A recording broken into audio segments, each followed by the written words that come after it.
السلام علیکم ورحمۃ اللہ وبرکاتہ۔ نحمدہ ونصلی علی رسولہ الکریم، اما بعد۔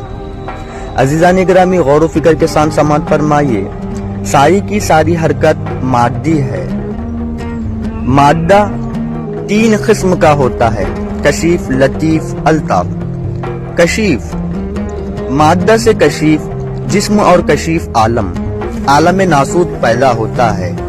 لطیف مادہ سے لطیف جسم اور لطیف عالم ملکوت پیدا ہوتا ہے۔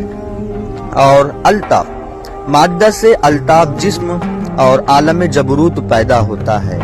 شریر، من، آتما، جسم، نفس، روح، جس میں ہوش و حواس بھرے ہوئے ہیں، ان تینوں کے علاوہ کسی چیز میں حرکت نہیں ہے۔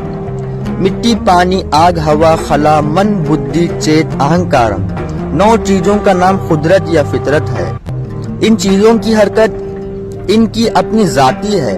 مثلا کھانا پکاؤ اور رکھ دو تو وہ 3 دن بعد بدل جائے گا، اتر جائے گا، ان میں بدبو پیدا ہوگی اور کھانے کے قابل نہیں رہے گا، جنہیں ہم اترا ہوا دال یا اترا ہوا کھانا کہتے ہیں۔ ان کو کون سڑاتا ہے؟ کون جان بوجھ کے اپنے کھانے پینے کی چیز کو سڑائے گا؟ بلکہ یہ خرابی ان کی اپنی ذاتی صفت ہے۔ پرکٹی کے اٹل نیم حصولات کے تحت ایسے ہوتے ہیں۔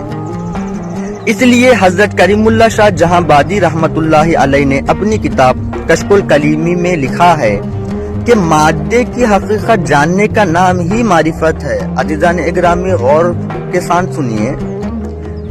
مادے کی حقیقت جاننے کا نام ہی معرفت ہے۔ مادہ یا پرکٹی کے 3 گن ہیں: ست گن، تماؤ گن یعنی نفس، آگ پار نفس، نفس لوامہ، نفس ملہمہ۔ بھوک، پیاس آگ کا گن ہے۔ نفرت اور شہوت آگ کا گن ہے۔ چلنا پھرنا، مرنا اور دوڑنا، اٹھنا بیٹھنا یہ ہوگا کا گن ہے۔ اسی طرح سب کچھ ہوش و حواس کے ٹکراؤ کا نتیجہ ہے، مگر ہماری جو اصلیت ہے، حقیقت ہے، وہ صرف ہستی مطلق ہے، ستر متر ہے، ہیپن ہے، اپنا ہونا ہے۔ جس طرح ست سے ساری پرکٹی اپنا کام کر رہی ہے، اسے روح یا جنوں بھی کہتے ہیں، جو کہ علم مطلق ہے، گیان ماتر ہے۔ بلکہ ہم پہلے بیان کر چکے ہیں، اس لیے مادہ پرکٹی کی ذات افعال کو اپنی افعال سے مت سمجھو۔ جسم کو، سانس کو، خیالات کو، محسوسات کو اپنی اصل وجود مت مانو۔ ہمارا اصل وجود ان سب سے الگ ہے، ان کو پہچانو۔ جو بھی جاننے میں آئے، چاہے بیدار ہو، چاہے وہ خواب میں ہو، چاہے وہ مراقبے میں ہو، یا سماعت میں ہو، یا عالم ظاہری یا عالم باطنی میں ہو، جو بھی جاننے میں آ رہا، جاننے والا بالکل اس سے الگ ہوتا ہے۔ مثلا ہم گھر میں رہتے ہیں تو گھر کو اچھی طرح جانتے ہیں، مگر ہم گھر سے الگ ہی ہیں۔ اسی طرح جسم میں رہتے ہیں مگر جسم سے الگ ہیں۔ جس طرح گھر میں رہنے والا خود گھر نہیں ہوتا، اس طرح جسم میں رہنے والا جسم نہیں ہوتا۔ گھر تو بے جان بے شعور ہے، مگر گھر میں رہنے والا جاندار باشعور ہے۔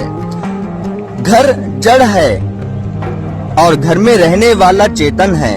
اسی طرح ساری کائنات اور ہمارا جسم جڑ، بے جان بے شعور، اور ہماری روح جاندار باشعور ہے۔ کائنات میں 2 ہی چیزیں دیکھنے کو ملتی ہیں، ایک بے جان بے شعور اور دوسری جاندار اور باشعور۔ ان دونوں کے علاوہ تیسری چیز کوئی بھی نہیں ہے۔ اب غور کیجیے۔ انصار جڑ ہے، یعنی بے جان بے شعور جسم، آزاد دونوں ہاتھ، دونوں پاؤں، زبان،